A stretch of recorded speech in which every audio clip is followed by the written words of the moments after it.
What's up, guys? Welcome back. It's been a hot minute since we did one of these. It's been a little while. It has been, but we're back. Woo! Again with episode 33. Yes, sir. We're getting up there in age, close to middle age, I guess, or I don't know, quarter age. I don't know. It's cool. We have a long podcast. Yeah. So this is episode 33 episodes, man. And I am Chris. I'm joined Cody. By Cody. Just the two of us tonight. Just the dynamic duo. Everybody else is busy being adults and being lame. So we were hanging out at the old Bat Cave here and thought nobody's got to listen to us talk for a while. So why not? Comic-Con's going on, or actually Comic-Con technically just finished, and there's all kinds of cool stuff, and we haven't heard ourselves talk in a while, so we thought... Man, I'm in a whole new line of work now because I just got a new job. So You did. And because of that, I'm kind of like far off from like the pop culture stuff. So I kept seeing all these awesome movie trailers come out and like new games come out and all these new action figures coming out, and I was just like, man, what is going on? Oh, wait, it's Comic-Con. Like, I keep actually forgetting that it's Comic-Con going on. Yeah, it's just been like, oh, hey, by the way, this cool thing just got announced, and this cool thing got announced, and so there's, I mean, we could talk for hours about Comic-Con. Right. I mean, there's so much to talk about, but we were going to kind of narrow it down to just some trailers that came out, some things that are going down, you know, the nitty and the gritty, so... Well, what I'd like to talk about tonight is the fact that DC is fixing to take over the silver screen. Yes, I think you're all right. In a big bad way. Yeah. If you haven't figured out, 33 episodes in, we are... that is our church. Yes, we pray at the altar of DC. Yes. If you don't like that, you probably shouldn't listen to any more episodes, because... Right. We're unflinchingly biased towards DC. They're not perfect, but they're a lot better than people give them credit for. Right. And they're what we love. And one thing I'm loving about the DC universe, since it's actually becoming, finally, thank God, an actual universe to stand behind it, is the fact that it's really, a lot of them are like pretty dang true to form. Like with some of the trailers, we'll dig in more, but... the fact that just some of the trailers we're going to talk about just really showed that they're in the DC universe. Yes. You know, and like with Marvel, I feel like, and yeah, it's that's the rival. There's Batman versus the Joker, Superman versus Lex Luthor, Green Goblin versus Spider-Man, and Marvel versus DC.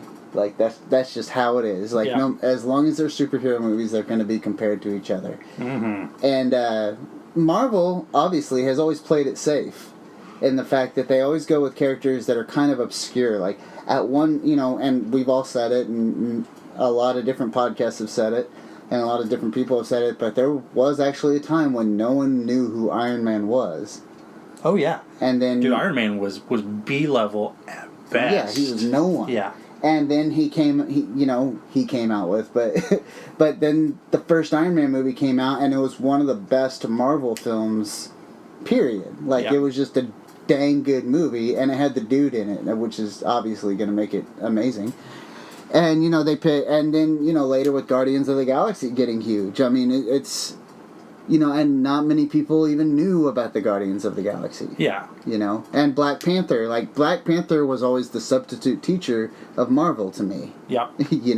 Like when, when Tony Stark got way too heavy into drinking in the comic books, that's when War Machine came out. And when Captain America, when he took a stint way before he was assassinated or way before he joined... Hydra. Yeah, he would take a stint and leave, and Black Panther would fill in for him. You know, so like he was always the guy that they called to like, hey, back us up. But now he's a household name. So and he's like this like really really ninja version of Batman. I like how you cringe when I say that, but he is what he is. Yeah, he is, and he's had a good movie. But with DC, they lead with these characters that need no introduction. Yeah. Like a Batman movie today could just start with him fighting crime and never even talk about, how he became Batman. Yeah, there's no need. But to be fair, the same thing with Spider-Man. You don't need an origin story anymore. Yeah, it's been done to death. Yeah, there are some household names that don't need that played out over and over and over again. Yeah. It's kind of how it goes. Jesus died on the cross and Uncle Ben died on the streets of New York. Yeah. They kind of go hand in hand. And it's the same. Batman's parents got killed, and then he became Batman because of it. Everyone knows it, even if you're not a comic book fan. And but yeah, it's just really, really cool how DC has they've kind of been steadfast about their direction and everything, even amongst all the hate and and the tale of the two Marthas and. and how dark it is and all this stuff and all the arguments that say like, why doesn't Batman just kill the Joker, and it's so stupid that he doesn't. Batman sucks because of that, and we're just going to completely ignore the fact. This is kind of getting on a soapbox a little bit early on, like 6 minutes into the episode, but we're just going to negate the fact that every single superhero out there that's not classified as an anti-hero is a superhero because they don't kill. There is a ton. I mean, we're going to look at the Avengers movies and realize that no one ever dies in those movies, and but it's cool. Two things. First off, if you're listening to this, the filter to keep us from going on these tangents is not here. So there's no August. There's just us. Yeah. And we're the worst about just getting on the soapbox. So scoot over, make room for me on the soapbox. I'm going to join you. And second, I'm going to give you all a little spoiler. I'm going to give you a little peek behind the curtain. So, spoiler alert. You've been warned. All those heroes... 2, 1, go. All those heroes that died in Infinity War, they're not dead.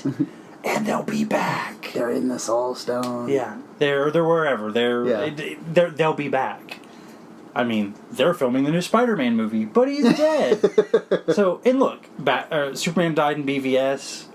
We knew he wouldn't stay dead. Yeah, none of them do. Yeah, nobody stays dead in comic books. Yeah. At some point, every single character has come back in some incarnation. Mm-hmm. They all do. It doesn't matter. Yeah.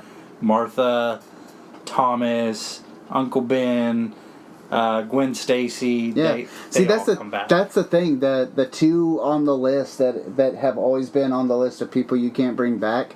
For the longest time, me growing up in comics was Uncle Ben and Gwen Stacy. Mm-hmm. Like, they only existed to die. Yeah. And now they both come back, Uncle Ben has more stayed dead. He's been much more I guess consistently Uncle Ben. dead. Yeah. But when I was younger, it was Jason Todd and Bucky. They were dead. They'll always be dead. They will stay dead. Yeah. And then they came back and honestly became huge characters in their own right. Yeah. But we took a hard right turn there from what we're talking about. Yeah. Yeah. Look, DC is dark because DC is dark. That's okay. Yeah. It's really okay to like something dark. You don't have to. Yeah. It doesn't always have to be jokes. It can be a little serious. It can take itself a little too serious, and sometimes it's a bit eye-rolly. And I could spend till I have to be at work in the morning talking about Justice League and how it was cut bad and this was goofy, and they made Batman a little too quippy. Mm-hmm. But it still had some really great parts to it. Oh yeah. BVS, I will fight anybody. BVS was a good movie. BVS was a great movie. Yeah. There's a poster behind you of BVS. Mm-hmm. It fell off the wall because the little hinge broke on it. I got to put it back up, but it's still there. Because the wall couldn't even handle its greatness. Yeah, it was like, oh my gosh, this is too great. And we kind of end up on this tangent every single time. It's time. Like, here goes the BVS soapbox, and now for your BVS soapbox. Yeah. And I'm sure everyone eye rolls of our 15, listeners that aren't us. They probably eye roll, and you can skip ahead, and that's the wonders about technology today. It is. But let's go ahead and move on to some new trailers that we got. Let's start with Aquaman. Okay? Yeah, there's some really good stuff coming out of the DC yard. Yeah. My gosh. Mm-hmm. Aquaman looks pretty fun, you know. It looks badass. Like, the two biggest complaints, and one of them is so freaking silly, is that when they showed the poster of him kind of like underwater with the leather pants and like all the sea life behind him, people were like, they just totally stole that picture of a shark. It was a Shutterstock picture. Like, that's what they're there for. And but people were like, they just stole that picture of a shark. That's just gritching just the gritch. That's the thing, is everyone's gonna poke armor in DC because I think DC is held to this high esteem. So like there's just nothing but flaws in it for some people. Well, it's popular to hate on DC right now. Mm-hmm. You know, for a long, long time, it was popular to hate on Superman. Mm-hmm. I love anybody that loves Batman. Mm-hmm. We instantly have a little something to talk about, but there are two types of Batman fans. There are Batman fans, and there are people that saw the movies. Yeah. And that suddenly think it's cool to hate Superman because Batman's cooler, that has never read a comic book in their life. And right now we're just at the point where it's popular to hate DC.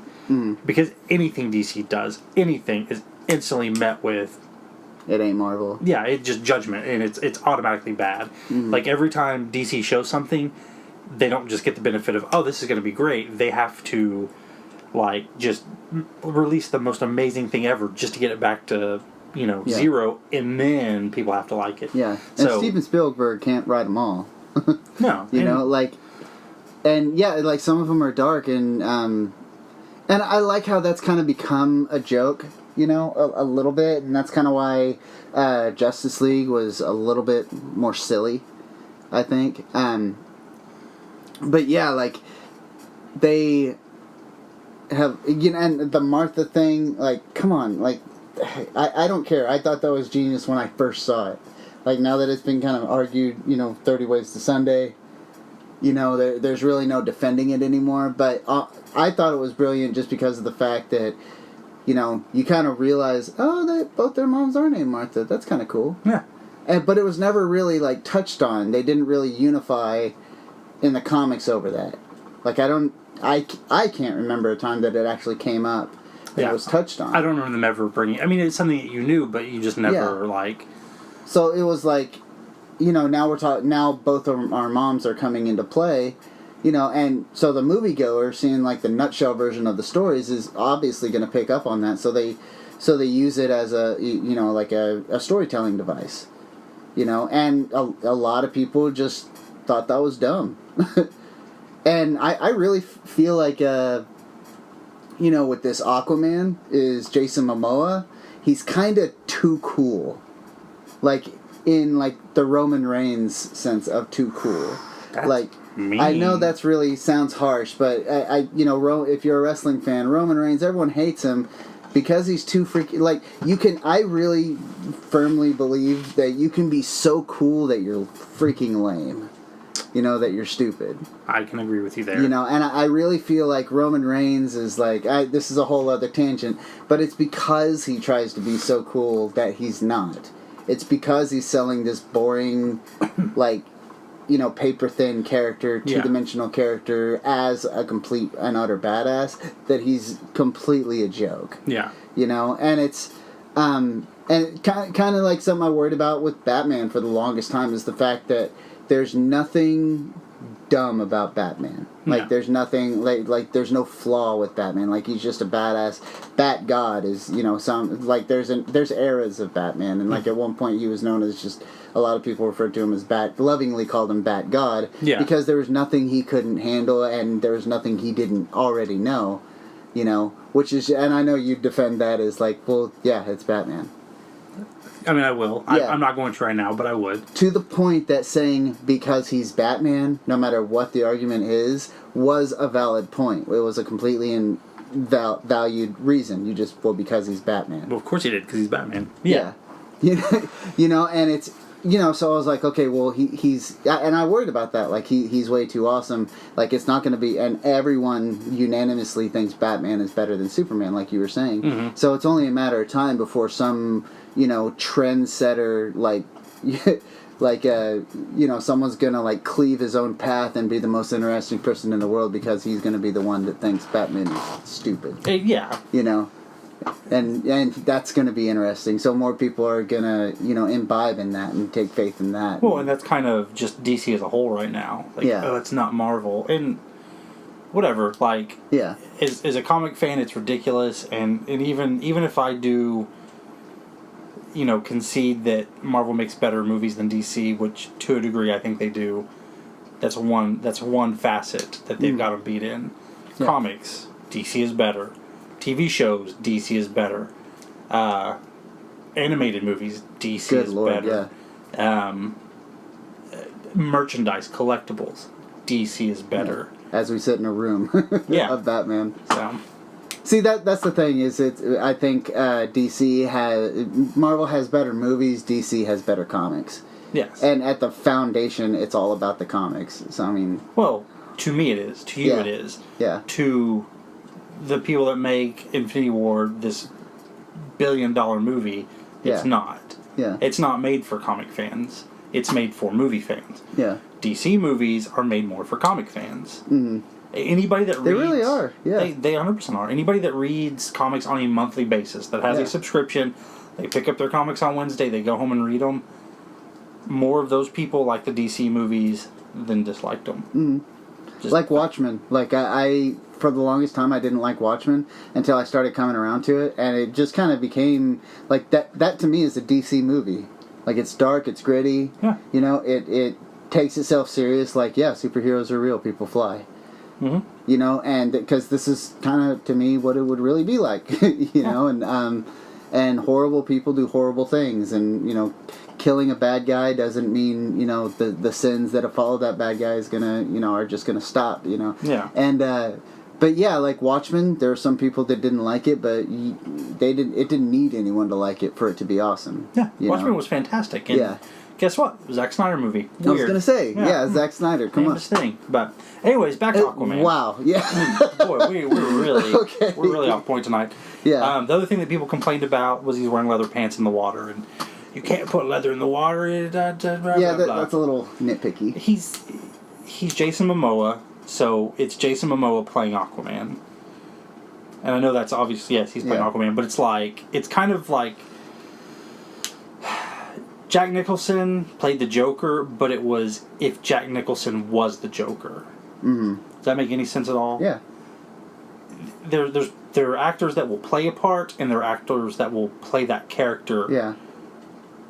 as who they are. And that's I think really Jack confusing. Nicholson played Jack Napier turning into the Joker. Yeah, well, I mean, he was still like Heath Ledger Yeah. completely was the Joker. Like it. Yeah. I mean, besides the fact you could obviously see his face, Mm-hmm. you weren't like, oh, that's Heath Ledger. That's how he is in all his movies. Yeah.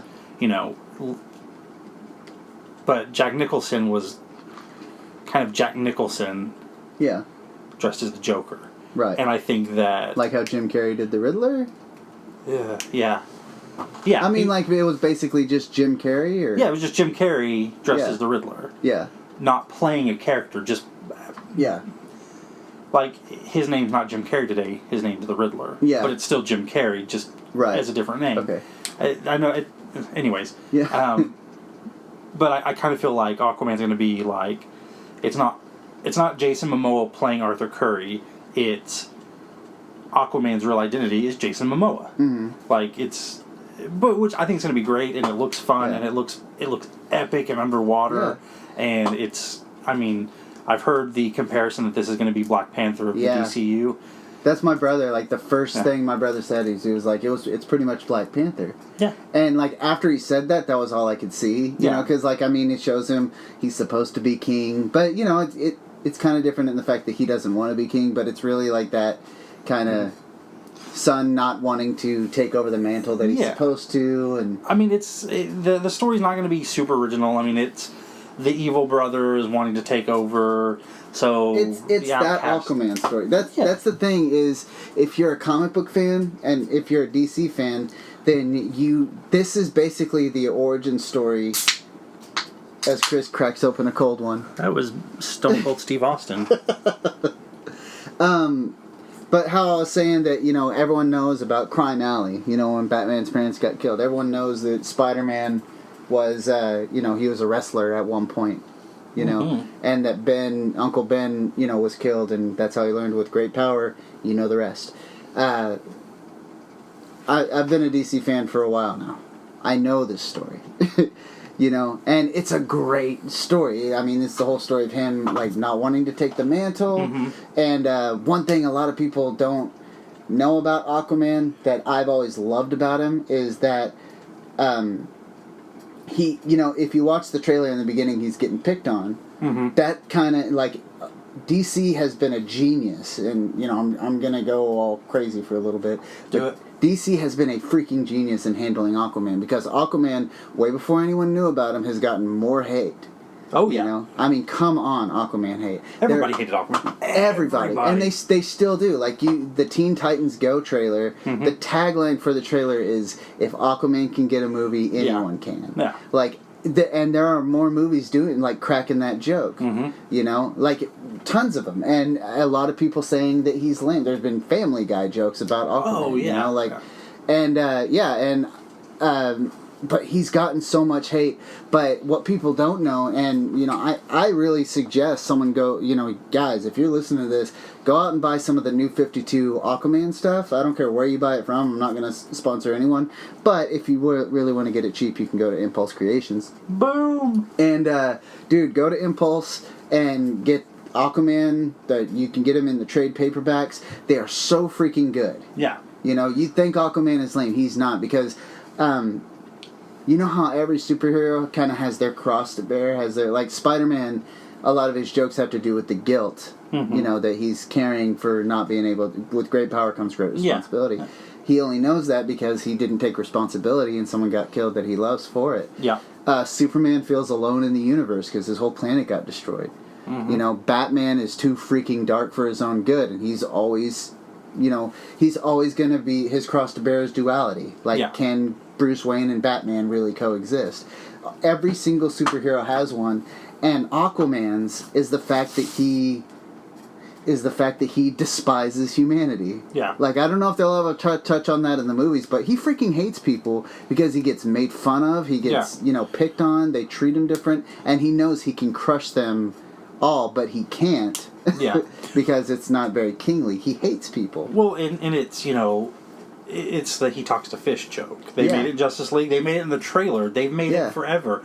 And look, I've hated on Aquaman because here's why I hated on Aquaman. When he got that god-awful hook hand back in the 90s. Yeah. But hook hand Aquaman was pretty lame. I can't blame Aquaman for that. That was just the 90s, and comics were pretty terrible back then. Absolutely. But that was pretty terrible. But honestly, when you think of Aquaman, now you probably think of Khal Drogo. But 2 years ago, when you would think of Aquaman, everybody thought the same thing. Super Friends Aquaman. Yep. That was what killed Aquaman, was the na and the big circles coming out, right? The giant seahorse. Golden shirt. Yeah, I mean, just bright, orange and green, and just real, just ugly. Yeah. And look, I hope Aquaman's great. I'm going to go see it. I am too. Black Manta looked friggin' awesome. Oh my god. And that whole backstory, just in that, dude, they could do some real dark stuff with that, with his son, and oh my gosh. That whole backstory between him and Arthur is the fact that how their whole rivalry started is because Arthur killed Black Manta's dad. Yeah. There you go. Yeah. I mean, it's not that Black Manta killed the good guy's family, and then, it's not it was actually reversed where the good guy did it. Yeah. And I mean, you get these stories out of the New 52 version of Aquaman where, he was on a team at one point, they went running, they're on a mission, and they find out, this missile's about to hit this, they're in the Arctic tundra, and they pass by a prison near a village, and this prison is the lowliest of the lows, and it's about to hit that prison, and it's gonna catch fire and destroy the whole village, and Aquaman's just screw them, they had their chance. Yeah, they're in prison. They deserve to die. And he had to be talked in. I think it was Hera kind of forced him to go save him. So it was and they were all you're our hero, and he was just no, I wanted you to drop dead. Just don't even talk to me. Leave me alone. I had no desire in saving you. But yeah, he ended up killing Black Manta's dad, and you know, Black Manta's a very tragic supervillain. Yeah. But he's only evil because of what Aquaman has done to him. But he hates him so much that his whole existence now is about killing Aquaman. I mean, it's good stuff. Yeah. And I know this is completely like pointless and really has no bearing on anything, but freaking Mara's hair, like it's like the perfect red. Like every time I look at him, like, it's like way too gorgeous red. Yeah, I'm like damn that it's like part of that world. Like that's just really pretty hair. Like that was way better than in Justice League. So it's like I like her hair a lot. So one thing, I mean, I only have two fusses with it. Okay. And you know, one is kind of a dumb fuss. Okay. Is that now, if Aquaman was the Aquaman that I know in my heart, when I think of Aquaman, I'm thinking like you were saying. I think Justice League Aquaman. I think the Aquaman, like that. Basically, when you think of Superman, you think red and blue and red cape. You know, crew cut. Spit curl. Nicely spit curl hair, or you're back in the '90s where we were talking about all mullet, and we're talking, and it's Mullet City, maybe the black suit. Yeah. With Aquaman, dude, I said it to you earlier today. He's supposed to be to me, blue-eyed boy death machine, Aryan Brotherhood, like blue eyes, white skin, blonde hair, blonde comb over, and just built like basically Hitler's dream child. Yeah. But that character, I mean, just in that character, I think today would be so kind of offensive, just in the fact that he'd look too good. Yeah. And he wouldn't be interesting. No, and it's not realistic. Like this is a dude. This is kind of beach bum Aquaman. Yeah. This is a dude that I assume in the movie it lives just right there on the water. Yeah, is always out. So yeah, he's gonna be super tan. He's gonna be like earlier when we were talking about it, like before we did this podcast, I said to you that like my common joke about it is, what about living at the bottom of the sea says you have a tan? Yeah. You know? Exactly. So and but you kind of said it straight with like the beach bum. Yeah. Like he of course he's going to grow up on the beaches, and I was like, yeah, because he grew up on the surface. Yeah. But he's also like very inclined to the water and knows his lineage according to these movies. Like he knows he's part of Atlantis, and and he goes back and forth, freely. So I mean, we don't have to see like him kind of learning about his heritage and all that stuff. Yeah, we don't get a lot of that. Like, I mean, I think we'll get a little bit of it because his origin story is not Spider-Man or Batman's. Like, it's one that there is some like, how did he get here? All that stuff. Yeah. I just don't want them to spend a ton of time on it because I do want to see kind of what the story of him trying to take the throne is like. Yeah. So see, because if you've ever seen, like you brought up the DC animated movies, The Throne of Atlantis was really, really good. Yeah, that one was really good. And one thing that I adored about it that I just thought was freaking genius is when he first goes back and like all hell's breaking loose. The Ocean Master is taking over the surface, and he needs an army of his own. So he goes to Atlantis, and the only way they're going to listen to him is if he takes up the throne. Yeah. I'm sorry if that's part of the movie and I just ruined it, like the cinematic movie that's going to be coming out. But one thing that I freaking loved in that movie is in Throne of Atlantis is he goes down there, Mara. God, I'm like Hera, no, Sarah, Mara. no, Mara. Mara. Yeah, and see, Mara has a problem with anxiety, so I mean that's kind of near and dear to my heart. Like when people get too close to her, she's like, "Get the f away from me! You are going to regret that." And then all of a sudden, water just explodes out of everywhere. But he goes down there, and she's like, "Okay, take the throne." And he starts dressing, and she puts him in that little portal thing that dresses him for war and puts all this armor on. And it puts all the armor on, and he's fine. She's like, "I'm glad you're finally taking up the throne." And he's like, "Look, I don't have time to put on these armors and do all this ceremony. I need to get back to the surface. I need this army." As he's talking, he's ripping parts of the armor off of him. And when he finally like rips it all off, he's just down to what's left, which is the orange shirt and the green pants. And I was like, that is freaking genius. Yeah. He's wearing like Atlantean armor, but just stripped away of like the padding. dude, like I thought that was incredible. Yeah. And they don't even, it's not even like he looks over and they're like, here's your orange shirt, and it's like plays the Aquaman theme, whatever it would be. Fish singing, I guess. Yeah, but no, he just like rips off parts and he's like, look, I don't have time for this. We need to get out there. And then by the time he's done, he's wearing the orange, and it's just dope, Well, one thing that I caught on the trailer was at one point you see him in, and I'm sure there's pictures out there that you can look up that like show kind of what he looks like in the movie, but he kind of has like this one like shoulder pad thing. Mm-hmm. It's very reminiscent of the 1 year later costume from the. Gosh, right after Infinite Crisis, and you talking about like the little gauntlet? Yeah, it's kind of like shoulder block. Shoulder guard. So, because I was the one like where he had the sword, and it wasn't actually Arthur; it was somebody else, and then Arthur had been turned into like a sea turtle god thing, fish, whatever, and it was weird, and it all went away. Because comic books are weird, kids. Comic books are weird. So yeah, so Aquaman, pleasantly surprised. Looks pretty good. Looks like it's got a lot of action. It's gonna have very much the Jason Momoa like. Kind of what up brah kind of comedy, which looks fine. I was gonna say my other like little little other fussy gripe is kind of a dumb one, but in Justice League when it shows Steppenwolf like down in Atlantis attacking, whenever Atlanteans would talk, they would do that, like they would spit out that orb of like that just kind of like bubble around them, and then they would speak to each other. Yeah. And I thought that was really, really cool. If like that's how Atlanteans spoke, they just like created this orb to where like sound could travel and they could like speak freely. And I was like, oh man, that's a really cool idea. And in this one, it seems like they just kind of like talk under the water. Yeah, I'm curious to see how they kind of do that, or if that was maybe just a mirror thing because she made it. Yeah. And there was just like empty space and they were talking. I don't know. We'll see kind of how it goes. Like I kind of thought that's how they were gonna do it, but I was like, oh, that's cool. Like anytime they want to talk, they're like, hey man, come here, boop. Yeah. Yeah. But that'd be a little inconvenient if they did that like every time they want to talk or something. Yeah. So yeah, it would kind of get done to death by the end of it. You know, but. Yeah, I mean, it was a cool effect in Justice League, but maybe something they don't have to do. Maybe she just did it because she wanted to show off her powers or something. I don't know. But yeah, I kind of like this. At first I was kind of standoffish about Jason Momoa. Mm-hmm. Just in Justice League, he was a little too cool, but at the same time, like you could just tell he was just kind of full of himself. Yeah, like he just thought he was just the coolest thing on God's green earth.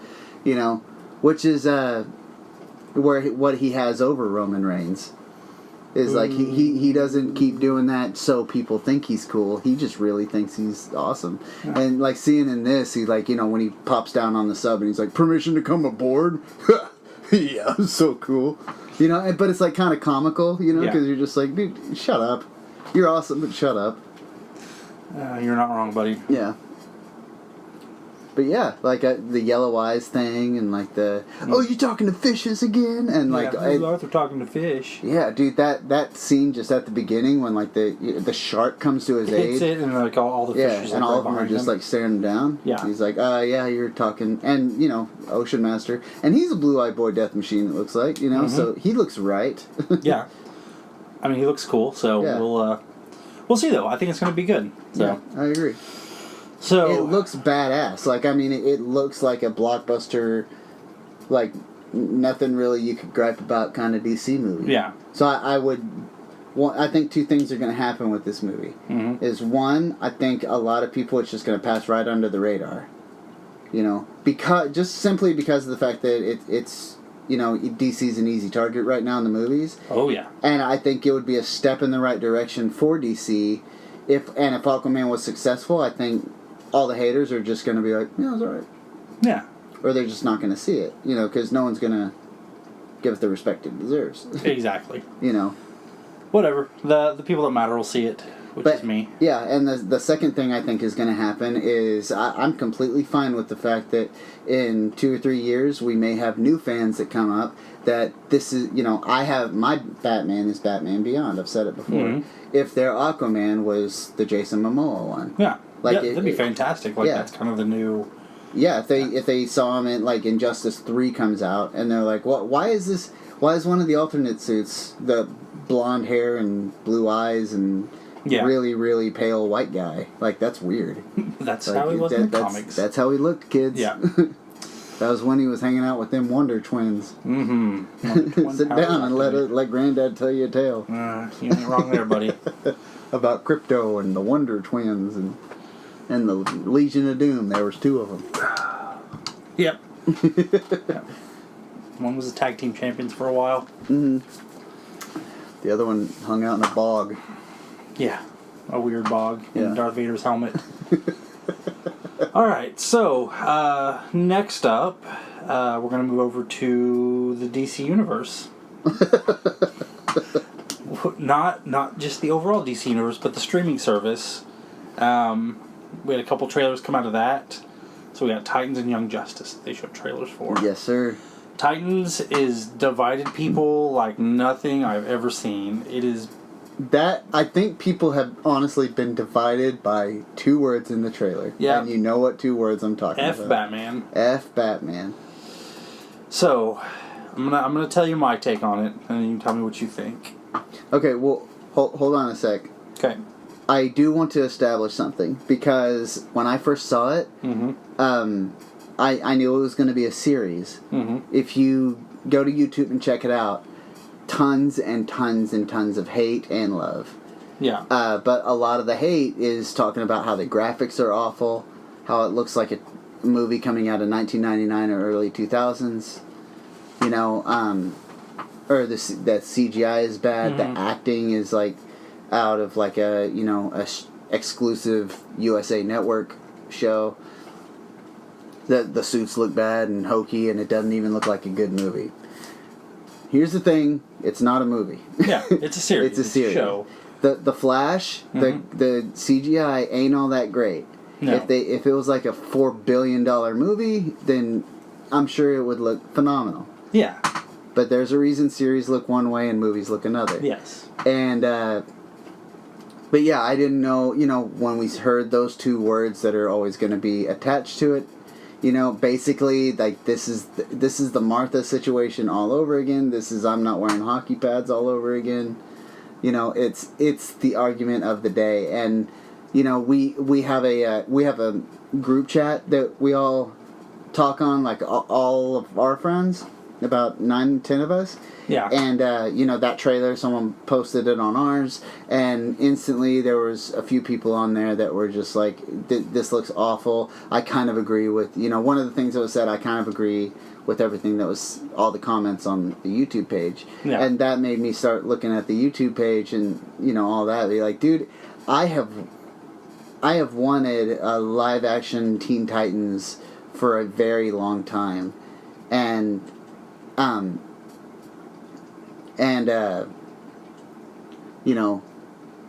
God, I completely lost my train of thought.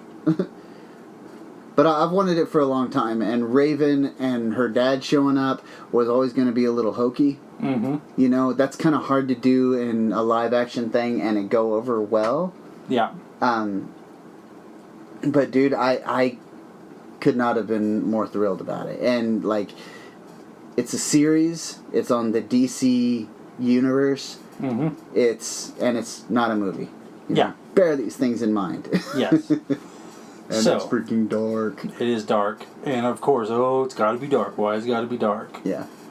Because sometimes it's dark. Okay? Yeah. If you want light and funny, go watch Guardians of the Galaxy 2. Because that movie is hot garbage. Ooh, I hate Guardians 2. Fight me. I don't care. I hate Guardians 2. One of the worst movies. This episode is going to be Cody and Chris versus the world. Whatever.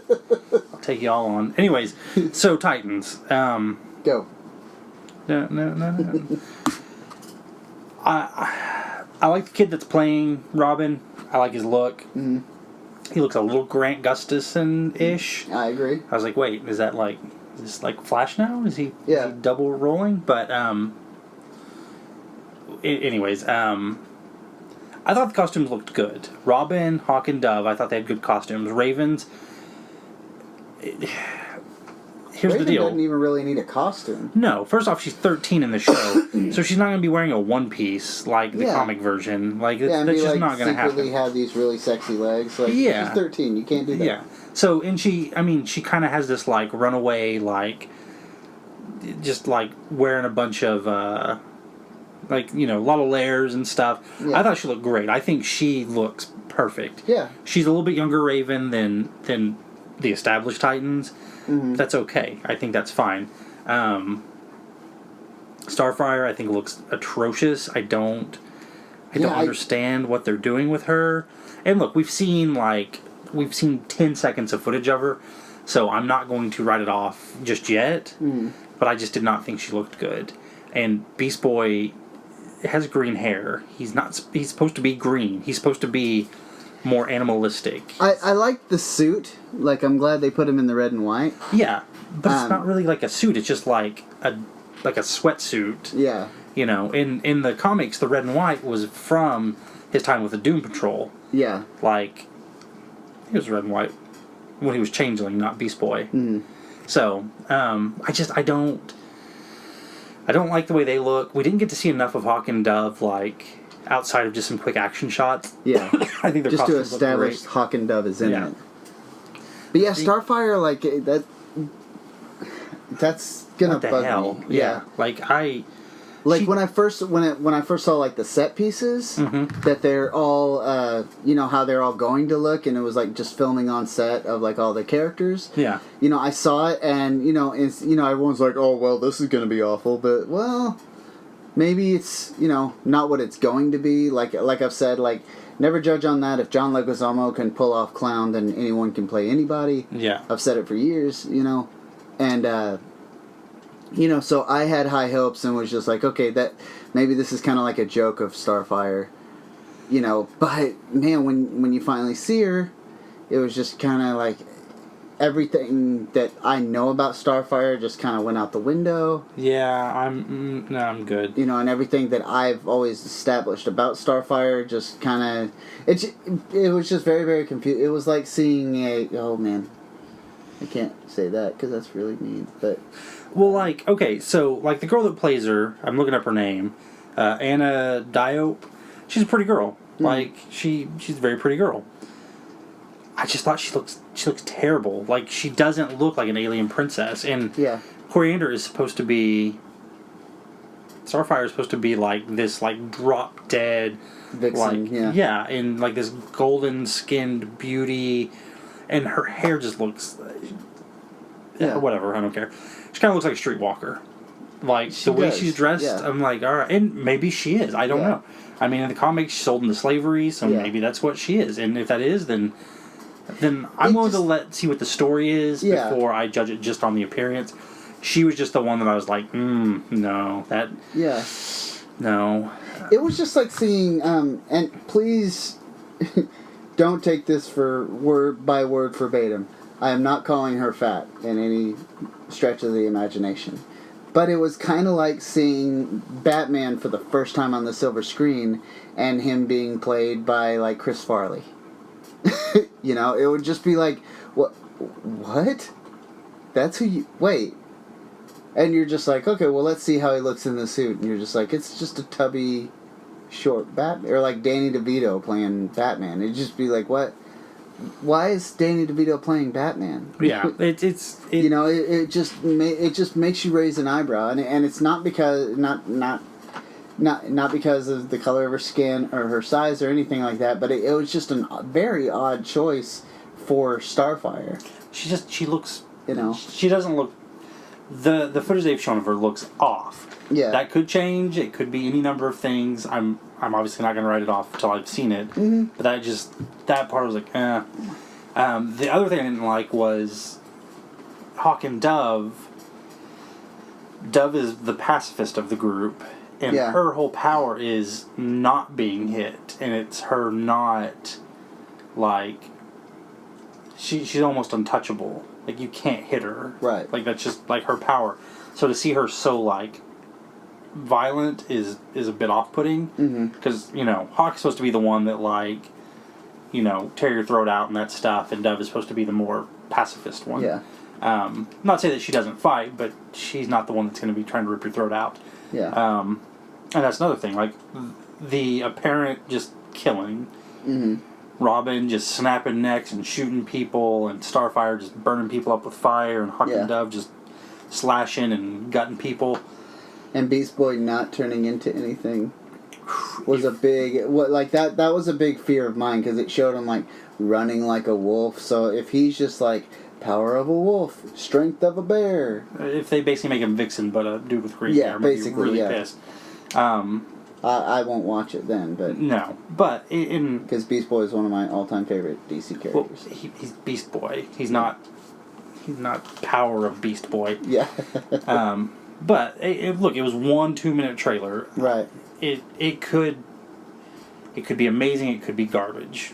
And if it's garbage, I'll be the first one to admit it's garbage. Right. But the thing that I'm not upset about is the F Batman line. Yeah. Because if you have read the comics, which most people commenting on it have not, at that point in his career, that point, Dick Grayson did not like Batman. Yeah. That's why he was out on his own. He left because of the falling out they had. He left because Batman's kind of a dick. Yeah. So that's kind of where he was at. So F Batman was pretty accurate. That's pretty perfect, yeah. Now, I will say I felt like it was a little gratuitous just to be like, we're TVMA. Let's drop an F-bomb just to show that we could. So like I don't feel like it was needed to get the point across, but it didn't bother me. It was really angsty. Like I don't think they needed it in the trailer. But I mean, he was kind of angsty at that time. I mean, he's kind of, just angry. Late teens, early 20s kind of age, He basically got out of this kind of abusive relationship. And he wanted angry. And he kind of started the Teen Titans because he knew he could do better than Batman. Yeah. Like a lot of it was like, I'll be a mentor and I won't do it like the shitty way that Batman did. Yeah.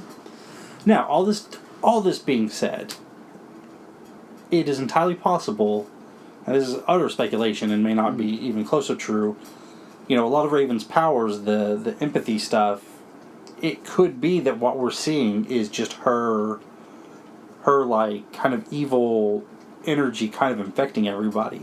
Yeah. So we could be seeing them doing these very like aggressive dark things because they're kind of under her influence. Right. And that could be what the whole plot of the first season is, of like her kind of poisoning them a little bit. Right. Causing, Dick Grayson to be a little more lethal, to be a little more angry. Right. For Hawk and Dove to be. And it may not. It may just be the way they do it. It could be the way they got the trailer.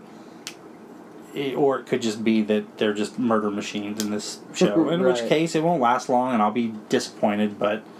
Yeah, because I've always wanted this, and, Teen Titans was always just a beautiful and amazing show to me. Yeah.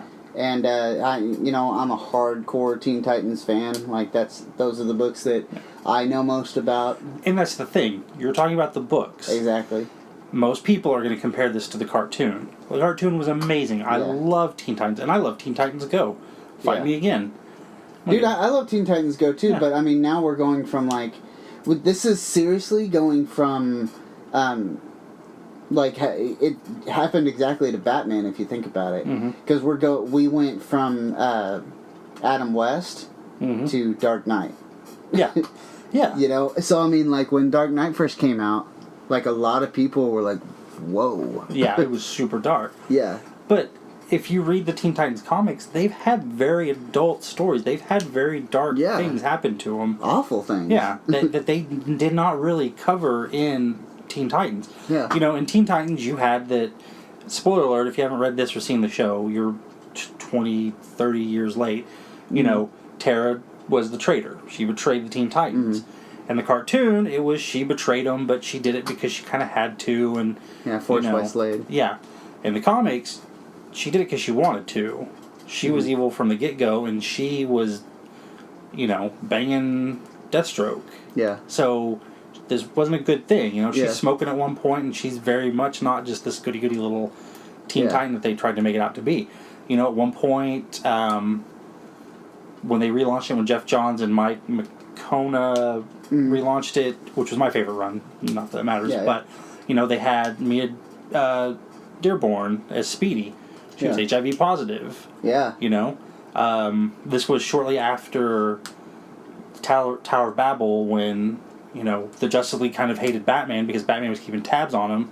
So by extension, all their sidekicks and all the teen heroes instantly didn't trust Robin. Because obviously, if Batman's doing it, you're teaching Robin to do it. Yeah. And there were really dark stories. Superman or Superboy was mind controlled. Oh yeah, all the Superman or Superboy stuff. Is He broke Robin's arm. He almost killed Wonder Girl. Really brutal beating. It wasn't. Teen Titans can be dark. It has been dark before. Superboy Prime knocking heads off, fighting the Titans and stuff, and blowing off arms. So, if you go into this just looking at Teen Titans, the animated show, you're going to be very disappointed because it is substantially darker. Now, that being said, it doesn't have to be dark all the time, and it has had light stuff. And the whole thing about the Teen Titans is they are a family. Justice League, it is work. It is we're here to get a job done. Teen Titans is a family. It's where you can go to be who you are with other people like you are. And like Cyborg even. I mean, you look at Cyborg. Now he's been completely retconned as the whole the mother box attached to him and it changed his body. Well, the original, that I always knew was that his dad was just this technological genius, and he always wanted to make improvements and stuff, and then he kind of went crazy, strapped his son to a table. Well, he was in an accident. Yeah. But he didn't get blown up by a mother box like he did in New 52, current movie and stuff. He was in, maybe it was a car accident, maybe it was something else. I'm not sure. Leave a comment in the section below, tell me how it is and that I'm wrong.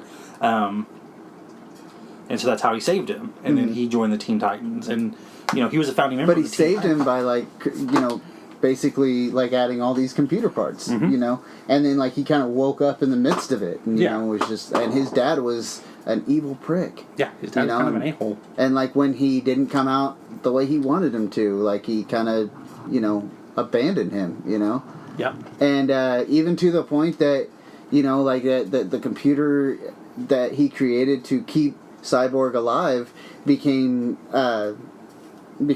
basically omnipresent. It became its own identity, and it even rejected his human form at one point and became an evil villain. Because comics are weird. Comics are weird. But still, at one point in my version of the Teen Titans, they got lost. They got thrown into time. And then they were just kind of basically stuck in a tornado of time. Yeah. They would just kind of fall out of this portal, and they'd be in the 1940s, and then they'd get sucked back in, and then they'd come out in the 1970s, and and then sometimes they would come across familiar faces, and they'd be there for minutes or days or even years, and then get sucked back into it and spit back out.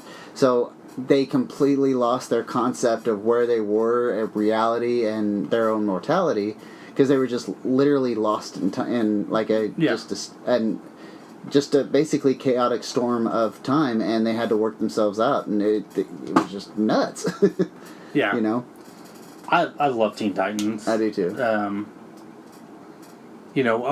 Kid Flash, Deathstroke shooting him in the knee because he doesn't want kids to be heroes and bad things to happen, and how his body regenerates so quick that they did surgery but they couldn't give him any drugs, or they couldn't put him to sleep. They just had to keep breaking and recutting tendons and stuff because it was healing too fast, but it was healing wrong. Yeah, that was really cool. And then when they got stuck in a time warp again at one point, and ended up in the future, and then they find out they're in the future that Kid Flash is from, and then they find out that Kid Flash is an evil supervillain. When he was there, and he actually killed someone and then ran back in time so he didn't get caught. So in the trial of the Kid Flash, and then they were just trying to prove his innocence, and then he was finally no, I killed the hell out of him. No, I'm back. I am a murderer. Yeah. And they just had to learn to accept him because of that. And they decided to run. And they ran back with him and was just you're going to keep your distance, but you're forgiven, but keep your distance. So I mean, there's so much stuff. Yeah. So, look, Titans could be amazing. It could be terrible. Yeah. It's going to be one or the other, I think. I I really want to see kind of the evolution of Dick Grayson from Robin to Nightwing, and I think that's a lot of what we're going to get. And if it's done right, I think it'll be amazing. I just don't want it to be.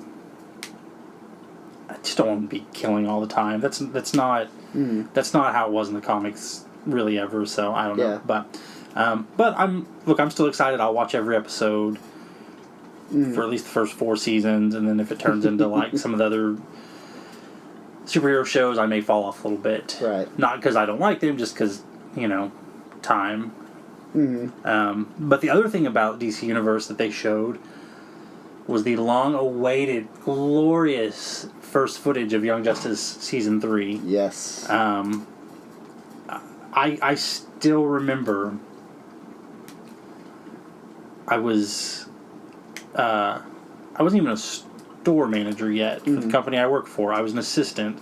I was sitting in the back room on my lunch on the very first iPhone. That tells you how long ago this was. And they announced that they were doing a Young Justice cartoon, and they showed that first picture of the team, and I lost my mind. I was so excited. Like, look at him. Yeah. The first episode aired on Black Friday, 2010, I think? 9, 10? Anyways, and I work retail, so Black Friday, I'm at work, and I had made plans with my best friend at the time, like, dude, I'm going to get off, it's recorded, dude, I'm going to hit Burger King on the way home, and we're going to watch it. Yeah. And he ended up having to do something with family, so I just ate Burger King and watched it myself. Family. Yeah. Yeah. And it was an hour long. It was the first 2 episodes put together, and I watched it, and then restarted and watched it again. And did that a couple times. And I loved Young Justice so much. Yeah. It is... Young Justice is really good. Yeah. You can't see my hands because this is audio, but Batman the Animated Series is at the top. Young Justice is like just sniffing at its backside. Yeah. Okay. Yeah. I mean, look, animated series will always be my favorite. Obviously, yeah. But Young Justice, every single animated show could learn from Young Justice because the continuity, the animation, the voice acting, the stories, it was amazing how you had these, you had this team and they were, they were doing their best or trying to find their way and they were great at what they did. Yeah. But they handled, like, their mentor so well. Like, when Batman came in, it was a completely different level. Like, I always loved that about it, like how like Red Tornado shows up and he doesn't need any help from anybody. Mm-hmm. Like all of them were just at this complete, like basically it was like first level characters meeting max level characters. Yeah, and it was just amazing to see like, okay, here's Robin, he's jumping around and he's taking out this guy and he's doing great. Then Batman shows up. And Robin took out the one dude. Well, Batman just took out 4 of them. Yeah. And just, like... I mean, you're right. It was like your level 1 D&D character is, like, running through this dungeon. Well, here comes this level 15 character. And just, just laying it to him. And they fight tooth and nail to bring down 2 guys. And it's like, did you see me? And they're just like, yeah, you did good, kid. Take down the army behind it, and then you don't even see them move. Like, while you're taking on those 2 dudes, I stopped. We went ahead and just ended everything. So and it's just so good. So the footage we saw was just a few minutes of footage. Definitely just some little snippets of what's going to happen in the next season. Mm-hmm. A lot of new characters, a lot of returning characters. The only thing I'm curious about is which Robin am I getting. It looks like it's Tim. I assume it's Tim. Like, the timeline leads up to that it should be Tim. Mm-hmm. I just want more Tim. So there you go. Tim. Yeah. I know you love you some Tim. Tim's my boy. Mm-hmm. Another thing, completely not related to trailers, is Mattel showed off that they're revamping the DC Multiverse line. Oh, really? Or the Signature Series. I can't remember what it's called now. But anyways, they're doing a Red Robin. From the Rebirth Red Robin. So right on. And I mean, I will have it the second it comes out. Is that the one with the full cowl? No. It's the one with the 2 R's. Okay. So cool. The one that's more like his 90s costume. I'm pointing at toys in the room. You guys can't see this, but kind of like his 90s costume, but more inspired by that. So the Rebirth stuff, like when he was in Detective. Right yeah. I'm sure there's a comic around here somewhere. Yeah. Anyways, now probably is. You can't really show it, but there are lots of comics around here. Yeah. So anyway, they're doing a figure of that, and I'll pick it up. I probably will too. Yeah, that's pretty awesome. I love me some Tim. So, two trailers that are not comic book trailers specifically, but I want to touch on them real quick, and then we'll get to the Big Daddy, since we've been talking for an hour. So we'll cut these two pretty quick. Glass and Godzilla. Yes. Godzilla. I know you can go on this for a long time. I know. I'm gonna. So we're gonna keep it super. That's the thing. I'll just say my piece about it, so we can walk on. One of the stupid argument that I almost want to punch anyone. Like, there's two arguments that will make me want to punch you in the face. One is, saying that Bill Goldberg was a really awesome wrestler and he could take anybody. It makes me want to punch you in the face. No, he can't. He was handed everything. That makes me want to, heel kick you in the head and give you a concussion and end your career. Ooh. Yeah. Yeah, that's what it makes me want to do. And the other one is that one thing that Godzilla has always lacked is characters you can identify with and real human characters that are wonderful to be around. And there's no character development for these. And character development, it's not about these freaking people. You're... Well... Oh my god, I hate that so much. It's like, Godzilla has never... ever. There's been so many movies. I have all of them. How many Godzilla movies are there? Just off the top of your head. Off the top. Oh, just man. A ballpark figure. Yeah, I'm gonna say 17 to 20. Okay, so let's say 15, just okay. For argument's sake. How many of them were called Godzilla's human pals? Yeah, exactly. 1, 7, 0? 0. Okay. None of them. Yeah. None of them have. Name one person from. And I'm a Godzilla fan. I've seen them all. I have them all. I have my Godzilla collection at home. And with that, Walter White. That's the only one I can name. Yeah, I know one of them had green ape people. Cool. I know one of them had people that were actually cockroaches. That's weird. There's no enduring character, and I really think that that argument started with this new American version of Godzilla, where Breaking Bad was on it, or Zordon, I guess I should say, because that's more what he's known for. Malcolm's dad, whatever you want to call him. But he's on it, and he died within the first little bit. Yeah. It was a good story between the characters, but it wasn't really that enthralling of a story. But no one goes to see Godzilla movies for all that. No. And again, I keep making wrestling references. Maybe it's because the Royal Rumble is playing in the background, but nobody goes to a wrestling show. No one's ever goes to a boxing show. No one goes to a mixed martial artist show hoping to meet someone in the crowd. No. No one goes because of the great conversations that are going to happen. Everyone's going for the fight. You go to a Godzilla movie for the fight. To be fair, listeners, dedicated listeners that have sat through an hour of this, people do go when we are at wrestling shows because we're hilarious. Oh, we're amazing. And we have the best commentary. We've been told this, not to brag, but anyways. We've genuinely been told that. We have. I know you're like, what? Were they deaf? Probably. Anyways. But no, that's the argument of Godzilla movies, and I think it's the dumbest argument in the world. Is again, if you want to put it I like the Batman movies, but that bum that was on the street, you never really knew what his name was. Yeah, the dude that got the jacket, why? Yeah, where's his movie at? I'm more worried about freaking Batman. Yeah. And it's the same with Godzilla. Dude, who cares? When I saw the American-made Godzilla, the big CGI Godzilla, the Godzilla that moves how a giant freaking lizard would. Yeah. It set this scale of how small everything was, and it's just dude, forget it. There is nothing we could do. Yeah. And they call them Titans in this movie. Yeah. If they actually existed, there is absolutely nothing we can do.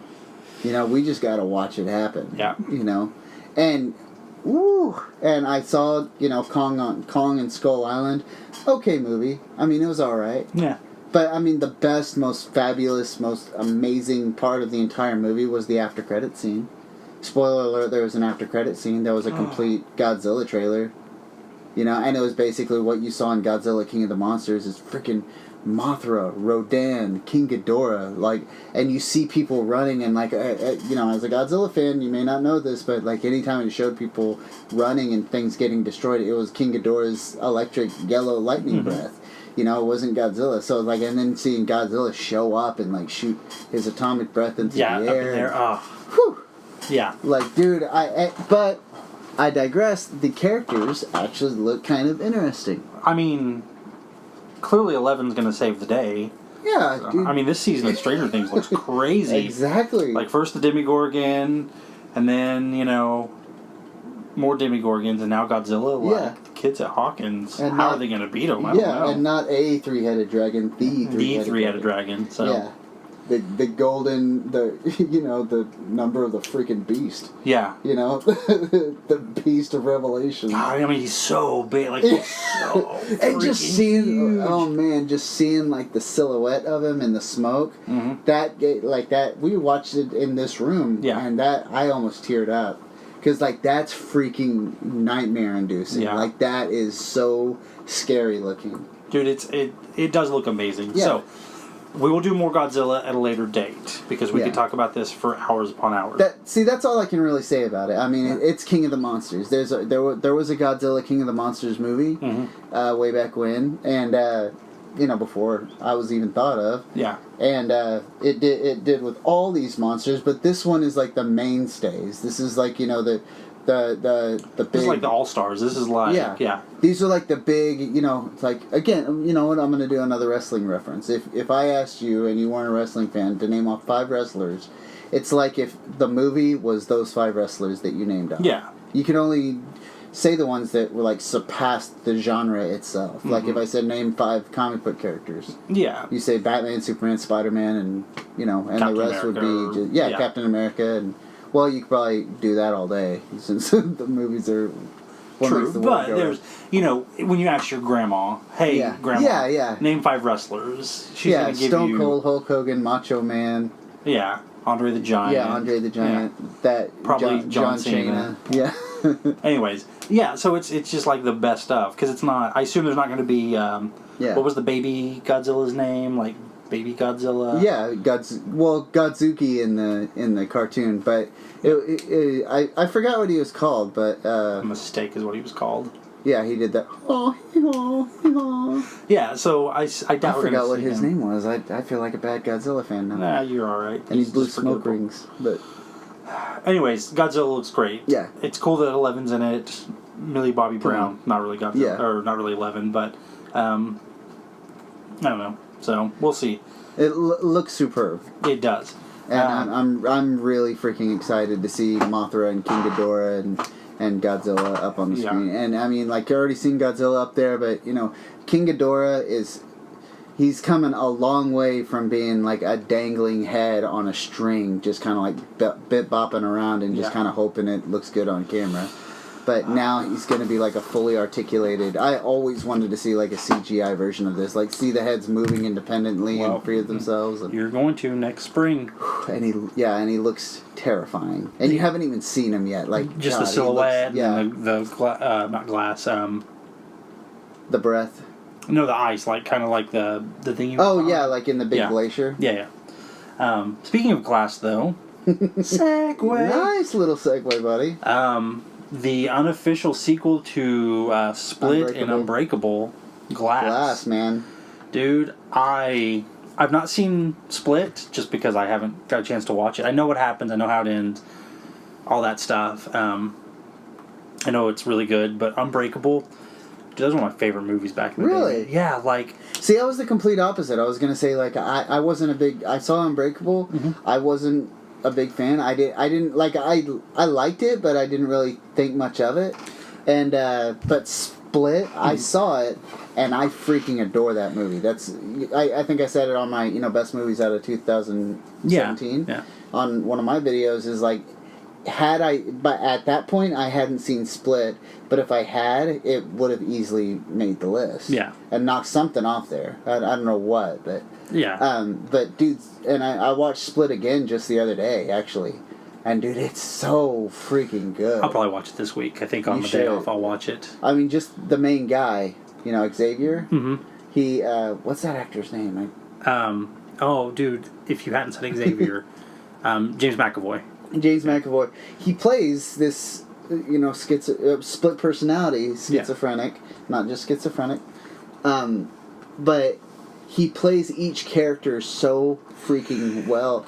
And at one point, like you only see like three or four of the personalities at first, you know, and I couldn't even name them all. Dennis,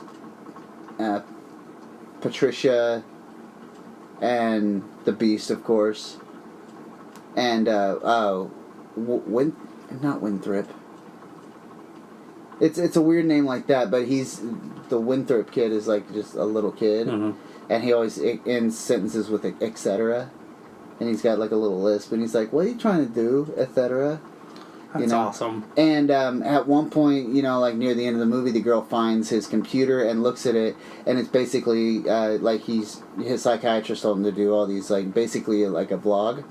And so like each of the characters has a vlog, and he shows some of them, and like one of them, he's like, yeah, so I got all these personalities. I'm the only one that, you know, is diabetic and has to do these insulin shots, you know, so it's like, you know, and they argue that like one of them will be diabetic, you know, because they have low blood sugar. Yeah. You know, and then they describe it in the movie as like how the main guy, his name is, I think, Kevin. Yeah. And you only see Kevin like once in the movie, like very, very shortly. But they just describe it as they're all in a room sitting in chairs in a circle with a spotlight in the middle of them, and one of them just takes the light. Yeah. You know, at different times. And certain characters, like Dennis has been, you know, he's been banished from the light, and so has Patricia, because they worship the Beast. You know, and the Beast is this, like, this gigantic creature that doesn't exist inside Kevin. He exists in the train yard nearby. Yeah. You know, and like he can climb up walls. He's feeds off the flesh of the pure and the innocent, and like, yeah, and that plays into it too. Like, and it basically has to do with like he hunts people that are perfect, because it's the broken that, you know, are the truly ascended and all that. And when you finally see him, like he gets shot in the chest and it doesn't hurt him. Yeah. Like he climbs on the walls and he like crushes someone with just a hug. Yeah. Like, and so it's basically like it's just one of your personalities, but like he actually gets those powers when he takes on that. Dude, it's really cool. Yeah, and then like so basically people have started referring to him as the Horde. You know, because he's all these characters in one. And then, you know, we get to the ending where, you know, it's like, that's just like that Mr. Glass guy. Yeah. You know? So it's like, I wasn't a big fan of, like I said, I wasn't a big fan of Unbreakable. Sorry, you know I can ramble for hours. No, you're good. I like it. But I wasn't a big fan of that, but I loved Split, and it made me so freaking excited. And then seeing Glass, I was just like, oh my god. Yeah.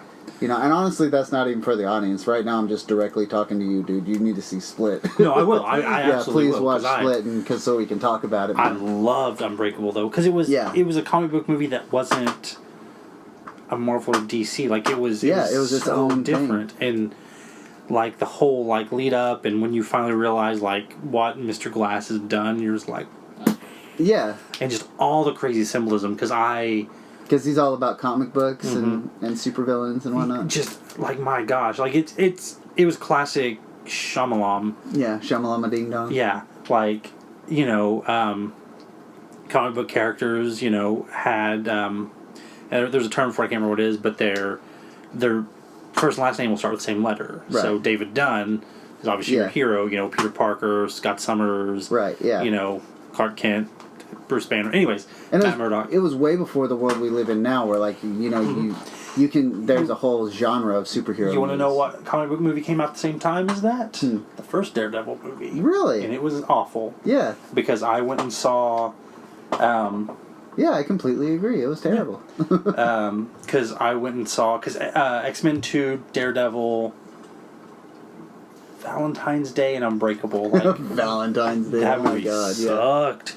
But I was I was out of town, and like we just like marathon movies, and like those are all the ones we went and saw at the same time. So yeah, so like to see this movie that was like it ended up being a superhero movie, and like just out of nowhere, and they talked about, you know, how the villain will sometimes be like deformed, and Mr. Glass, like his hair was kind of like crazy to Off make to it the look side, like yeah. he had like a crazy head. And it was so subtly done. Like, it wasn't just like, there's your hero, that's Superman. Yeah. He's gonna go save the day. Like, just the way it was done was amazing. And then for it to like pull back together so far down the line, and now, to see them all there, like, I'm really excited for Glass. Like, it's and I mean, like, I know you haven't seen Split, but when he's when it shows him talking to that girl, and he's like, but you're no way, and it shows that girl in high school, and then it shows like the Beast like running by, and it shows her like looking at him and freaking out.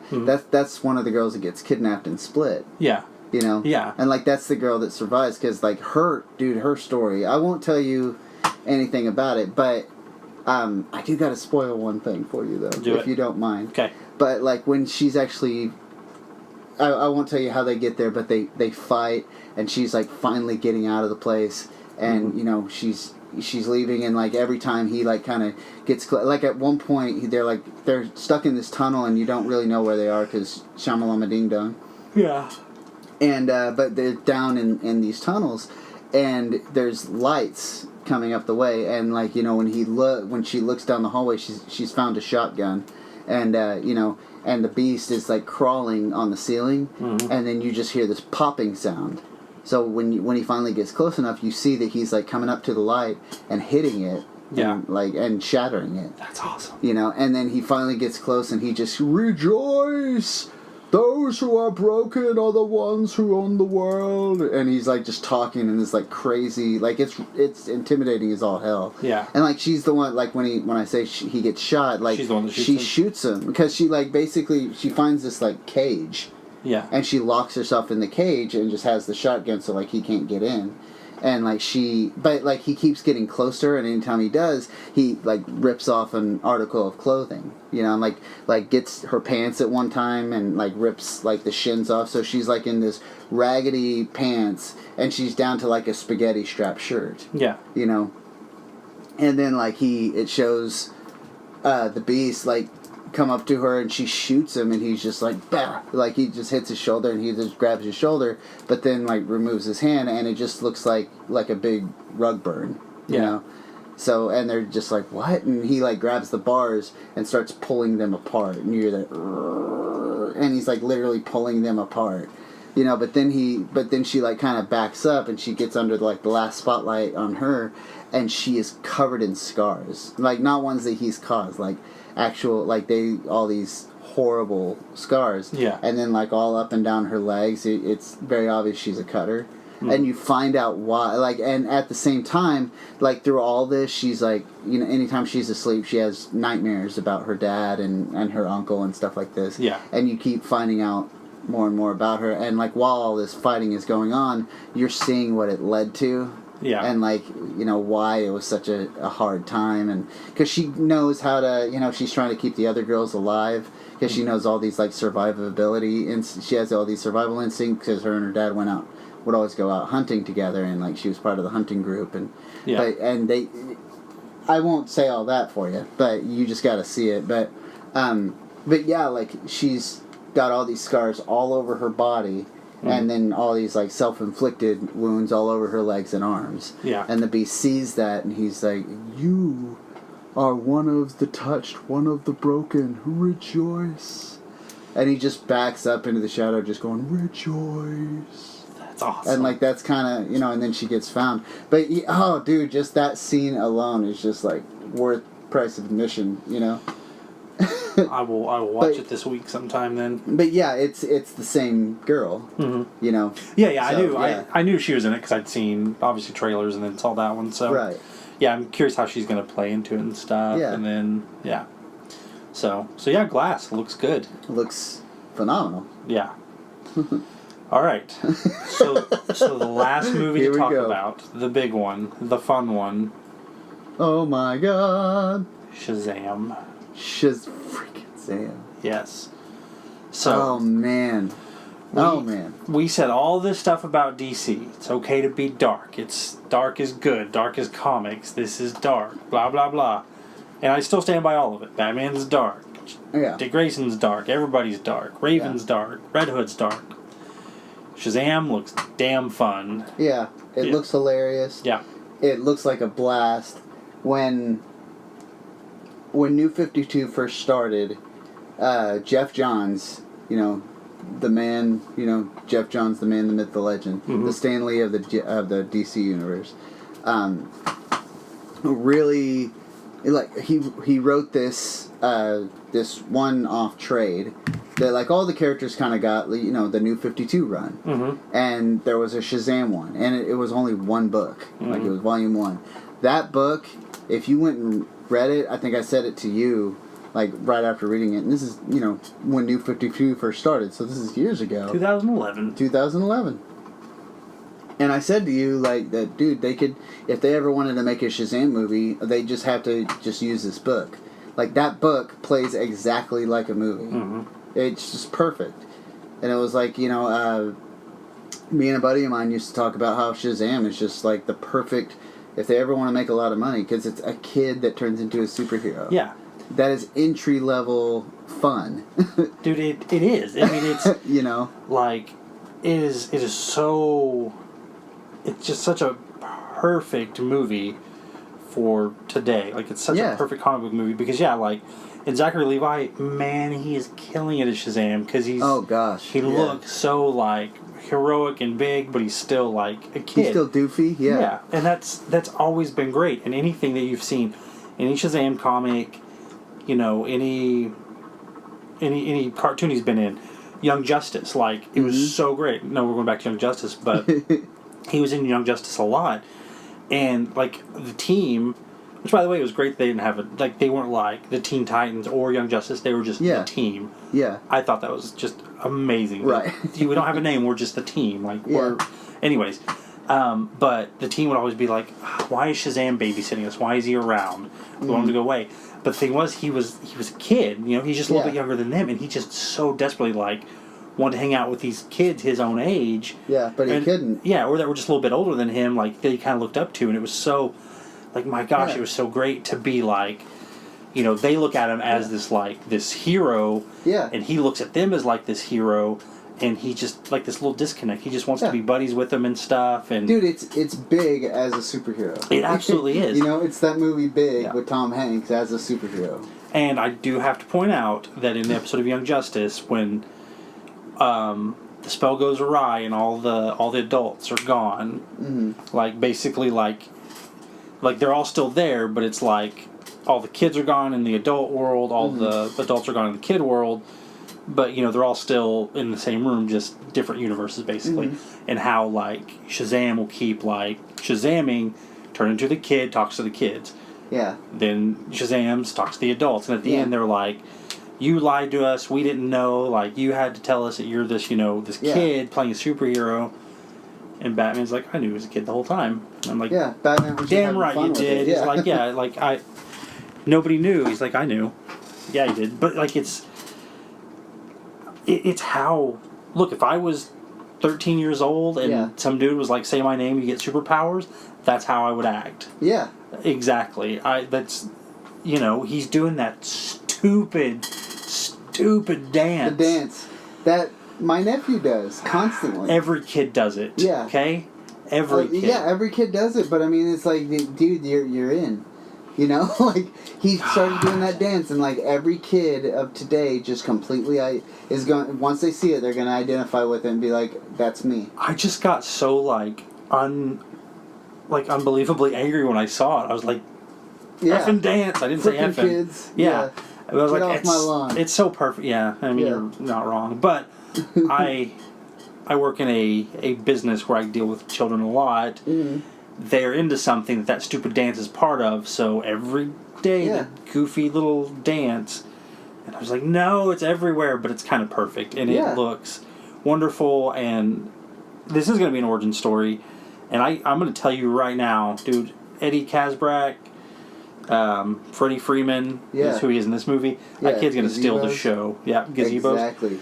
Man, he was so funny. Like, dude, he was hilarious. He was fun. Yeah. And, oh man, I can't get over how much I love this. Like, and the fact that it just fit into the DC universe perfectly. Yeah. And it's really, like, it's DC is brilliant, like, to me, because, it's kind of like how New 52 did, like, basically, like, reset everything and said, like, okay, everyone's been a superhero for about 6 years. Yeah. You know, and now, once they, you know, got into what we're in now, which is, like, Doomsday Clock and everything, is they use that argument as storyline and say, like, everyone got 10 years stolen from them. Yeah. You know, so it's like, dude, oh my God, that's beautiful. And they're kind of doing it again with Shazam. Is like, they built this dark, like, adult universe where, like, all these guys, they aren't just freaking superheroes saving New York. They're saving Gotham and Metropolis, and they're freaking gods. And, you know, the Justice League is, like, way up here. I mean, like, they're held to this mythical... Yeah, where you really start believing that, you know, if you're good, boys and girls, you meet the Justice League. If you're bad, you meet the Legion of Doom. You know, you can grow up one day to be a superhero. Yeah. Like, and because, you know, Freddy, like, you see his room, and I mean, it's just, hell, it's my Batcave here. It's you see the Batarang, you see the Superman title on a Gotham Gazette. You see, for just a brief second, you see his, like, official, like, Justice League membership card in the drawer. Like, this is a kid that... Hell, this kid's me. If I was a crippled if I was an orphan, I'm already half crippled. But, anyways, like, it's so cool. Like, it's so... And you kind of said it was kind of, you know, the Deadpool of the DC universe. It's not as fourth wall breaky, but it's... But it is. It's like, to me, what I mean by that is, like, this is what if anybody got thrust into the Marvel universe or the DC universe under the guise of, like, it's basically like the new Jumanji, if you saw it. Like, basically just gets thrown into the world and has superpowers. Like, this is... You wouldn't just suddenly be like, oh, okay, well, let's do this. Where's the Joker? Yeah. You know, where's the triggers? You wouldn't just instantly jump into it. You'd be like, okay, what can I do? Yeah. Because he doesn't know. And, you know, it's... One thing I really hope that they kind of touch on is, you know, he's a kid. His personality, he's a kid, but he's also, I mean, he has the powers of Shazam. He has each one of them. You know, he has the wisdom of Solomon. So, like, he's incredibly smart. You know, I think that's going to be really. What is it? It's oh man, it's going to be hard, but it's Solomon, Hercules, Athena, Zeus, Apollo, and Mercury. Speed of Mercury. Yeah. Oh, that wasn't too hard. No, it wasn't. Yeah. So yeah, that's what Shazam stands for, kids. Yeah. And the voice, like, say my name. I don't know your name. Shazam. Ha ha ha. Shazam? You know? And I think it's going to be great. I think it's going to be a really fun ride.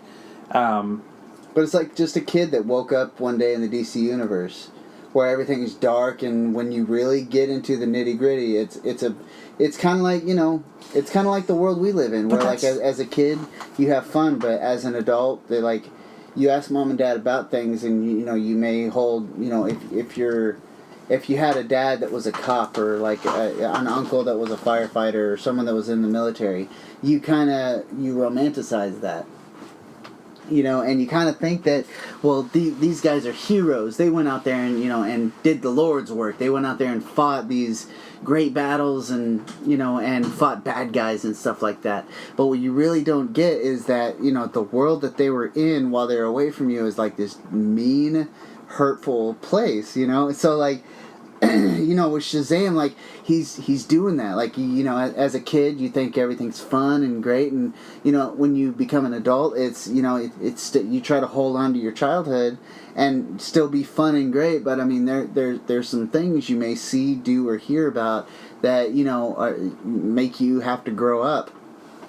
So, I mean, like, I love the fact that Billy Batson is a kid that, you know, turns into a man, and it's all in, like, you know, the universe that he's in is, like, you know, known for being dark and brooding and people getting shot and dying and all this stuff, and he's just in it being a kid, you know, like, he's just a kid he's just a kid in this, like, overshadowing universe that is the DC universe. Yeah. You know, and so it's like he's a hopeful newbie to the group. So it's any kid, it's any person, not just kid, but it's anybody's entry level into the superhero lifestyle that he's just been thrust into. Yeah. It's, as a kid, you may think that, like I was saying, if you're a kid, you may think that the army is all, about doing good stuff, and fighting bad guys and all this stuff. But then, if you've actually had, a tour in Iraq or something like that, it's much darker than you think. And, yeah. A cop, like you think, I want to be a cop when I grow up, and I'm going to help old ladies cross the street, and I'm going to get bright-eyed recruit. And, yeah. But, what they don't tell you is, you just had to go secure a scene where there are 4 dead people or something. Yeah. And that's how this is, I want to be Batman. That's awesome. I've got a Batarang. That's so great. Batman he is so says cool. that. He's like, he looks at a Superman newspaper and says, "The power of flight." Yeah. And it's, what they see is this idolized, this snapshot of the hero saving the day. They don't see Batman's dead parents. They don't see that Superman, his entire planet exploded. Yeah. His, dad is dead. They don't see any of the dark. Yeah. They just see the light. And it's I think it's great that we see both sides. Yeah. There's another company that we don't really see that very often. We only see the happy-go-lucky side. Yeah. I'd throw a little shade at Marvel because I hadn't done it in a while. But dude, I love the fact that he's kind of in the trailer. Anyways, it seems like he's really idolizing Superman, and trying, and then showing that he's bulletproof. Is saying you have bullet immunity. Bullet immunity. That was the coolest way I've ever heard somebody say bulletproof. Yeah. I have bullet immunity. So he's trying to fly like Superman, and he's got bullet immunity like Superman. So Well, that one, because he did the super strength like Superman, he did the flight like Superman. Uh-huh. I don't think he really, did the bulletproof. I don't think he was all right, let me go get shot and see. It just happened. I think it just happened, but... Which is, was really cool, and... Dude, I think it's going to be a fun ride. I think it's going to be a really fun ride. I think it's going to be probably the most family-friendly, DC movie that we've had, and that's not a terrible thing. Yeah. I think there's room for both. Yeah. I think there's room for both companies. I think there's room for both in each company. I think it's okay for Marvel to get kind of dark. Right. Infinity War got a little dark. Yeah. It's okay for DC to get dark, but it's also okay for them to have a little bit more light in there. Yeah. And I think Shazam is going to be that. And even though Shazam is, I think, older than Superman... Shazam was 19... Because it was Charlatan Comics. I'm going to look it up real quick. Okay. But while you're doing that, I just want to say, this is a great alternative to Superman. So I really think when this movie comes out, Shazam is going to be huge. I agree. Because he's just a great alternative to Superman. And he's a great... obviously, extremely kid-friendly. He is a kid. It's a kid masquerading as a superhero, so no one can find out. Shazam was 1940, where Superman was 38, so... Oh, okay, so by a couple years. Yeah. But still, I was talking to you about this earlier today, but, first saw it on Justice League Unlimited, but I always loved, the back and forth that Superman would have with Shazam. Yeah. Back when he was Captain Marvel, but... we don't really need to touch on it. He's originally called Captain Marvel, and the Wizard was named Shazam, right? Correct. But Captain Marvel, that name had to change for obvious reasons. I mean, he was there first, but anyways. He was there first, but... Neither here nor there. Yeah, neither here nor there. No, and I pray at some point we get an interaction between Shazam and Superman in the movies, because dude, his back and forth with him just in the show, and they're basically the same character in a sense, even though Shazam is powered by magic and Superman is not. Yeah, is weak and is vulnerable to magic rather. Think of it this way, this is the best way to describe it. Me having a conversation with you. Yeah. Adult to adult, peer to peer. Yeah. But you're your nephew.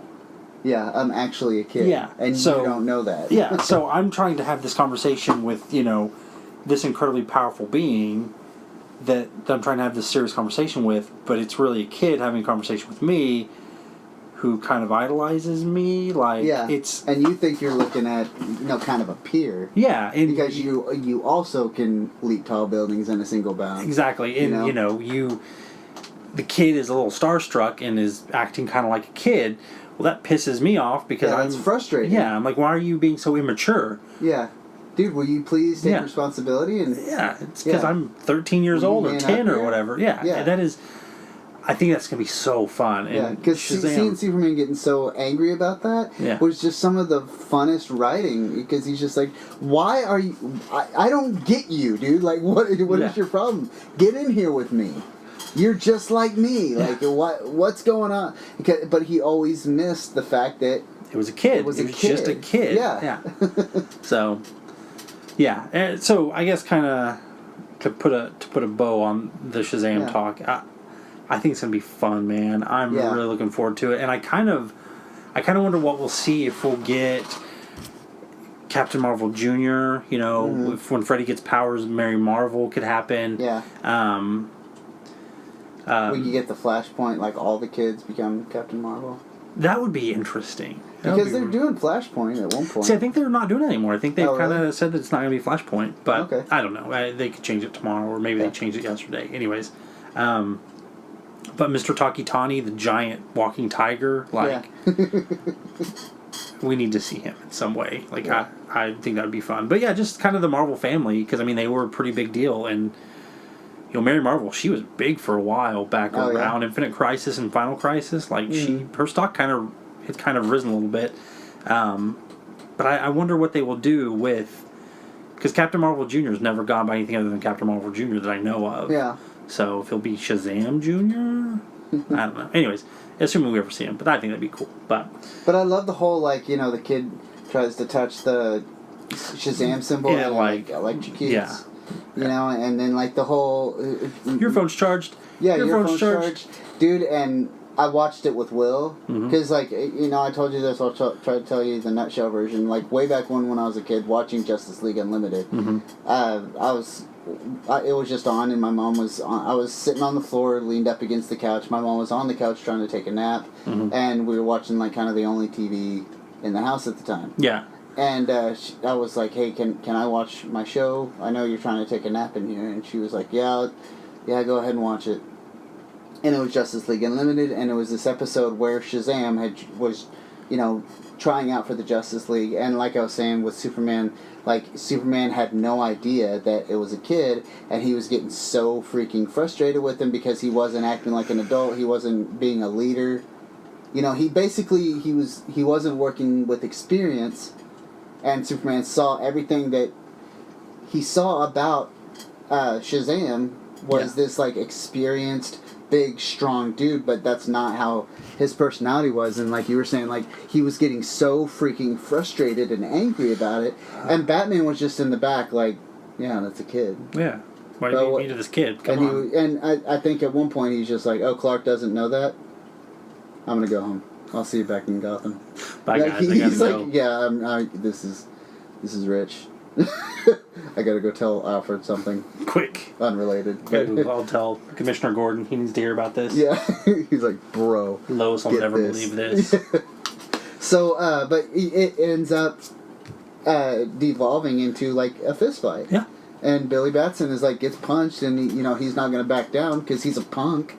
You know, so he freaking fights Superman, and Superman's weak to magic. So like he's actually doing Kind pretty of good. beating you know? up Superman a little bit there. And it's not like a knockdown, drag out fight, but it's kind of like a just testing the waters, like kind of test the strength, like seeing who can take a punch.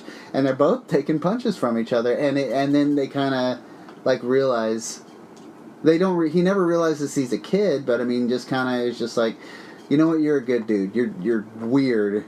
I can't put my finger on what's wrong with you. There's something wrong with you. But I think they finally see eye to eye, you know, and that's the end of it. And my mom, was just like, so is this show on every day? And I was like, yep, every day at 4. Cartoon Network. And, she started wanting to watch it. And, she's a big Trekkie, so she wanted to watch Enterprise and then watch Justice League Unlimited. So Sounds like a good day to me. yeah. But yeah, like, told you that to tell you this, many years later, I'm standing in the kitchen with my nephew and my mom and showing him Shazam. And I was like, Mom, you're really gonna... if you remember this guy, it was the first cartoon that you ever, invested in. And she was like, what cartoon? And I was like, you'll see. And the second the wizard said Shazam, and she was like, wait, Shazam in that. I know who that And then, is. like, you see the suit, and she's like, oh my god, I know! Yeah! That's awesome. You know, and then we get to the, you know, Will's sitting there watching it, and we get to the gas station, you know, and he gets shot, and he does the, you got bullet immunity, and he's like, yeah, you're dead. And throws him through the window, and he's just like, sorry for stopping you from getting, sorry about your window, but I stopped you from getting robbed. Hey, what's up, guys? I'm a superhero. And it was like, he was Will, like he was my nephew. So Will's just cracking up, and he's like doing the stupid little dance. Stupid I know little you dance. hate it, but dude, I saw it just on a kid and my mom, just being like, oh my god, this is wonderful, you know? Yeah. I think it's gonna do very well. I'm really excited about it. So, more to talk on that. I know Suicide Squad 2, Black Adam is going to be the big bad in that. So, you know, Black Adam, and it's played by The Rock. Come on, that's like perfect casting. Yeah, it is. And, you know, Black Adam is we're going to have him in the world, and that's Lex Luthor to Shazam. You know, because he was one of Shazam's students and has the exact same powers. And Yep, Teth Adam. yeah. Yeah, I'm excited to see what they eventually do with that. So hey, that's just a drop in the hat of what happened at Comic-Con. There was a ton of other stuff that got announced. Tons 20 of other. minutes away from 2 hours. We covered 1, 2, 3, 4, 5, 6 trailers in 2 hours. Go us! And got to be on a soapbox for a little while. Mm-hmm. It's nice. The view's nice up here. I like it. I think I'll stay up here for a while. So, what did you guys like? What did you think about Comic-Con? How wrong are we in everything that we said? Tell us how much you hate us, or how much you love us, or how much you just don't care about us. Do it. Do it. I dare you. So yeah, some good stuff coming out. I know we've been kind of MIA recently. I'll be totally honest. We've been playing a lot of D&D. I mean, that's just the truth. We got into D&D, so now all of us play D&D every week, and I love it. And I wish I'd been doing this, years ago, because I love it so much. But so yeah, that's honestly kind of been taking up our time. We've got some stuff in the works. Got some new episodes of Everyone Has Cancer. Got some new episodes. I keep saying I'm working on it, but I'm still working on some episodes of As Played by Me. August has some good stuff he's working on. I'll think of something cool. Chris has such a pretty face. Nobody wants to see me on camera. Oh. That ain't what we're all about. But I'll think of something super awesome and give you guys. We've picked up some new Pokemon cards. We need to do some videos on those. Yeah. Maybe we can get those busted out in the next week or so. Mm-hmm. A lot of Pokemon cards. So, but is there something you would like to see us do a video on or a podcast? Let us know in the comments below. We'll talk about really anything. So. Yep. I have some Batman questions I'd like to ask you that we are completely out of time for.